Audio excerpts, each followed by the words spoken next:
The muscles of the lower face control the shape of the mouth by moving the lips. The lips are composed primarily of the orbicularis oris muscle. They can be separately raised, lowered, pursed, flattened, protruded, spread, or overlapped, though not all of these gestures are used in speech. The orbicularis oris muscles surround the lips. There are superior and inferior portions if we want to describe what the upper and lower lips are doing separately. These muscles course horizontally from one corner of the lips to the other, and when contracted together, they act like a drawstring or a sphincter muscle to close or purse the lips. The risorius muscle inserts into the corner of the mouth where the lips and orbicularis oris muscles meet. It originates from fascia on the side of the masseter muscle, one of our jaw muscles, and courses forward along the side of the face. This muscle pulls at the corner of the mouth, so it would be used for smiling, grinning, spreading the lips. This muscle runs superficial to the Buccinator muscle, which is a similar muscle in the cheek. The Buccinator muscle runs parallel to the risorius muscle, but deep to it. It originates behind the ramus of the mandible, the part of the mandible that projects up toward the ear, on a tendon called the pterygomandibular raphe that connects from the legs hanging down on the sphenoid bone to the posterior part of the mylohyoid line that runs along the inside of the jaw. The Buccinator inserts into the orbicularis oris, so it can be used to spread the lips, but primarily it's used in chewing and swallowing to control the bolus by moving the cheeks around. We have three different medial lip elevator muscles that are commonly used together. They insert into the middle of the upper lip near the nose. One is the Levator labii superioris alaquinazi, which comes from the frontal process of the maxilla, so the superior part of the maxilla near where it connects with the frontal bone. The Levator labii superioris originates from the infraorbital part of the maxilla, just beneath the eyes, and the Zygomatic minor comes from the face of the zygomatic bone, the bone that underlies the prominence of the cheeks. All three of these muscles insert into the upper lip and can be used to pull the upper lip upward.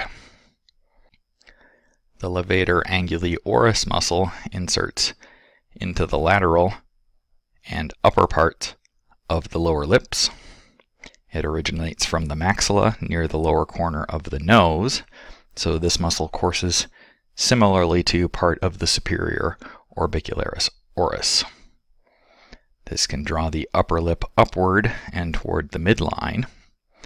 When put together with the course of the risorius, this muscle creates a sling for the corner of the mouth, and so these two muscles, the risorius and the Levator anguli oris, acting together are what would create a classic sort of smiling movement where the upper corner of the lip is drawn upward and also out to the side.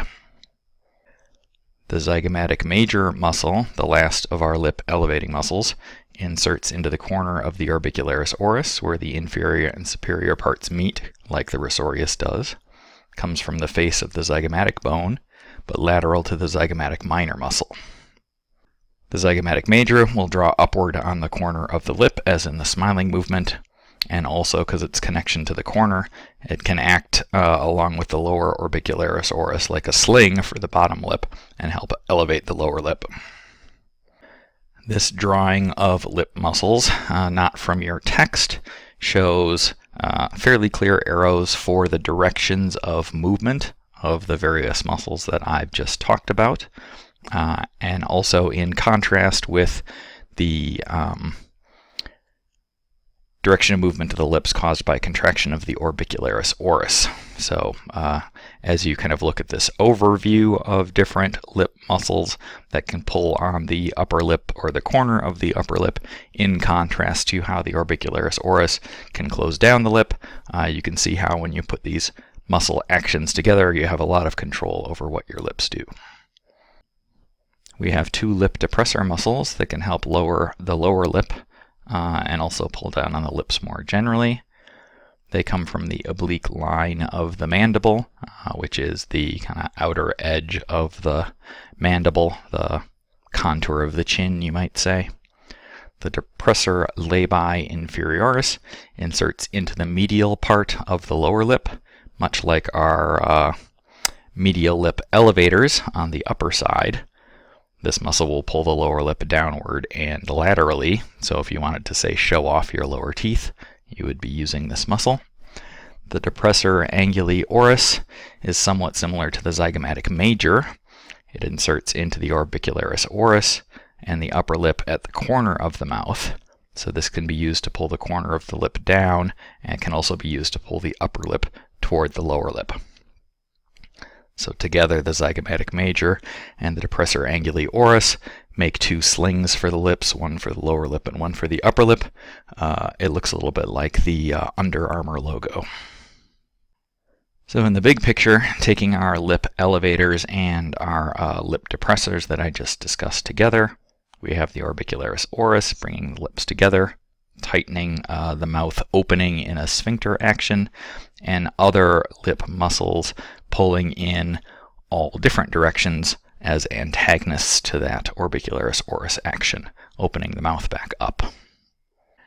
The mentalis muscle is a slightly different lip muscle.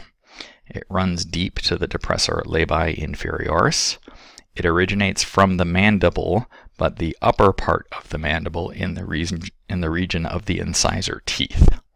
It courses downward and inserts inferiorly into the skin of the chin, so it pulls up on the skin below the lower lip, can be used to wrinkle the chin and also to support the lower lip for raising and protruding the lower lip.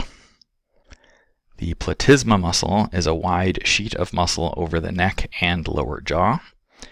It originates from the fascia on the pectoralis major and the deltoid muscle and inserts all across the lower margin of the mandible.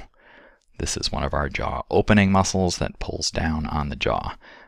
It's also an important muscle to know in speech-language pathology because it's a very superficial muscle. So if you do things like electrical stimulation to help strengthen or support the use of muscles for someone that has paralysis or a paresis, you're likely activating a muscle like the platysma that's on the surface.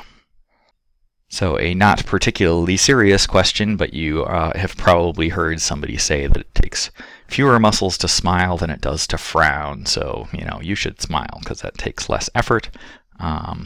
If you add up the number of lip elevating muscles versus the number of lip depressing muscles, that's actually not true for what we're covering in this class, but that particular non-fact is not terribly important, but just keep it in mind. We have more different lip elevating muscles than lip depressing muscles on our list here, but both actions are equally important for what we're going to do in speech, so make sure you cover them all. And a question that's a little bit more informative, we have an action of lip rounding for a vowel like O. This involves actions of pursing and protruding the lips, but generally we talk about it more informally as just lip rounding as an action as part of a speech sound. There are two muscles that are going to have the largest effect on the overall action of lip rounding. Those are going to be the orbicularis oris and the mentalis. The orbicularis oris for pursing, closing the mouth region, and the mentalis for supporting the movement of the lower lip toward the upper lip to reduce the size of the mouth opening. Undoing the action of lip rounding would involve spreading the lips back out, which would primarily be done by the Buccinator and the risorius. The other muscles that are listed here have slightly different details to what they do in terms of lip movement, and by themselves are less specifically speech focused.